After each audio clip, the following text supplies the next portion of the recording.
Hey my YouTube family, आप सभी के लिए आज एक नया चीज़ लाया हूँ। जैसे आप लोग क्लास 10th में अगला बार आप लोगों का एग्ज़ाम है 2026 में, तो आप लोग मान लीजिए कुछ नहीं आता, पूरा वास्तविक संख्या से आप लोगों के लिए लेकर आए हैं, जो कि आज का वीडियो बहुत ही मज़ेदार होने वाला है।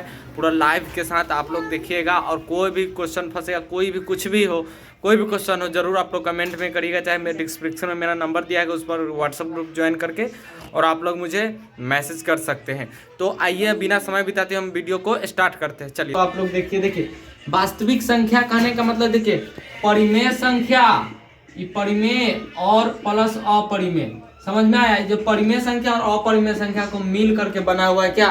वास्तविक संख्या। परिमेय संख्या और अपरिमेय संख्या को मिल करके बना हुआ है क्या? हम लोगों का वास्तविक संख्या। ठीक है, तो देखिए परिमेय संख्या के दो प्रकार होता है। एक होता है परिमेय संख्या, एक होता है परिमेय संख्या और दूसरा होता है अपरिमेय। देखिए दोस्तों, परिमेय संख्या के 7 गो प्रकार होता है। क्या होता है? 7 गो प्रकार होता है। और अपरिमेय संख्या के कोई प्रकार नहीं होता है। तो हम लोग सबसे शुरू में देखते हैं कि अपरिमेय संख्या, परिमेय संख्या क्या होता है। परिमेय संख्या क्या होता है? जो परिमेय संख्या वह संख्या होती है जो p/q के रूप में लिखा जाता है और PQ पूर्णांक होता था, Q बराबर नॉट इक्वल, जैसे पूर्णांक। देखिए, ये परिमेय संख्या आप लोगों को तभी समझ में आए जबकि आपको वास्तविक संख्या जो है पूरा समझ में आता होगा। समझ में आया? तो देखिए, एक में है प्राकृत संख्या। दोस्तों, आप लोग एकदम बच्चा में ही पढ़े होंगे कि प्राकृत संख्या जो होता है, गिनती की संख्या को प्राकृत संख्या बोलते हैं। जैसे 1 2 3 4, जैसे अनलिमिटेड, जैसे गिनती जितना होता है ना, 1 से लेकर के तो उसको प्राकृत संख्या बोलते हैं। ठीक है ना, गिनती की संख्या को क्या बोलते हैं? प्राकृत संख्या। समझ में आ रहा है आप लोगों को? चलिए आगे देखते हैं। पूर्ण संख्या। दोस्तों, कहने का मतलब पूर्ण संख्या मतलब वही पूर्ण संख्या मतलब पूरा पूर्णांक।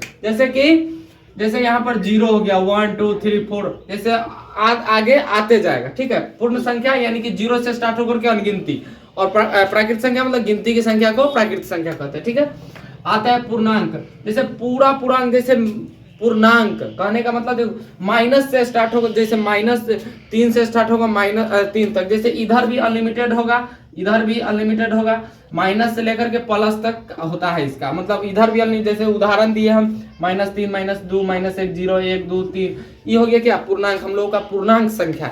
समझ में आया? आगे देखिए, भाज्य संख्या। देखिए 4 8 6 9 12, जो देखिए भाज्य संख्या क्या होता है कि जो 2 अंक से ज्यादा अंकों से करता है, जो ज्यादा से ज्यादा अंकों से करता है। ठीक ना, और कोई ऐसा संख्या होता है जो 2 अंक से ज्यादा से नहीं करता है, लेकिन भाज्य संख्या तभी होगा जब 2 अंकों से ज्यादा अंकों, जैसे 4 कैसे?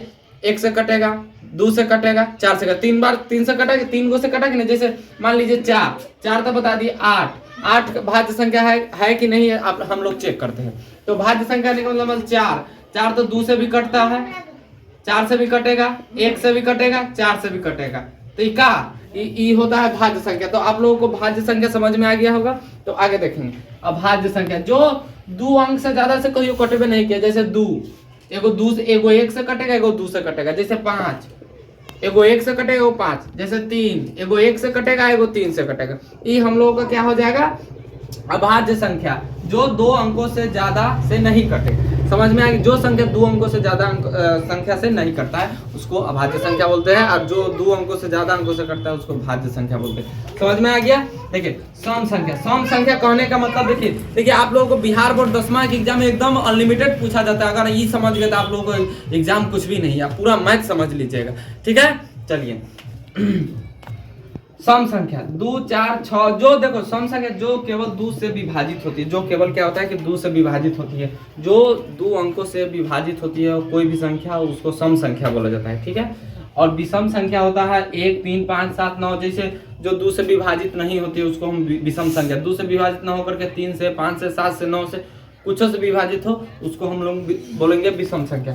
समझ में आ गया? तो आगे हम लोग देखते हैं परिमेय संख्या। वीडियो हाँ, तो हम लोग देख लिए कि क्या होता है परिमेय संख्या। क्या होता है कि देखिए परिमेय संख्या, एक में था परिमेय संख्या। ये तो आप लोग समझ गए कि वास्तविक संख्या जो परिमेय संख्या और अपरिमेय संख्या के मिलकर बनता है। जैसे वह संख्या जिसे हम p/q के रूप में लिख सकते हैं तथा pq जो होता है पूर्णांक। देखिए इसका बात समझिए, बोल रहा है कि जिसे हम p/q के रूप में लिख सकते हैं, और जो बोल रहा है कि PQ जो होता है पूर्णांक। हम लोग पूर्णांक संख्या क्या पढ़े? -3 -2 -1 0 1 2 3, ये होता है पूर्णांक संख्या। तो समझ में आ गया? जैसे q बराबर जो होता है 0 नहीं हो, उधर 0 होता है पूर्णांक में, लेकिन इसमें बोला है कि जीरो नहीं लिखेंगे तो भी ये परिमेय होगा। तो जैसे देखें पूर्णांक मान लीजिए -3/4, तो ये पूर्णांक हुआ कि नहीं हुआ? जरूर हुआ। अब कोई बोलेगा √3/4 होगा? नहीं, कहे कि रूट में अंडर रूट में कोई संख्या नहीं होता है परिमेय में। समझ में आ गया? देखिए जैसे 4/6, 25/5, ठीक है। तो ये सब जो हो गया हम लोग का परिमेय संख्या हो गया। समझ में आ गया?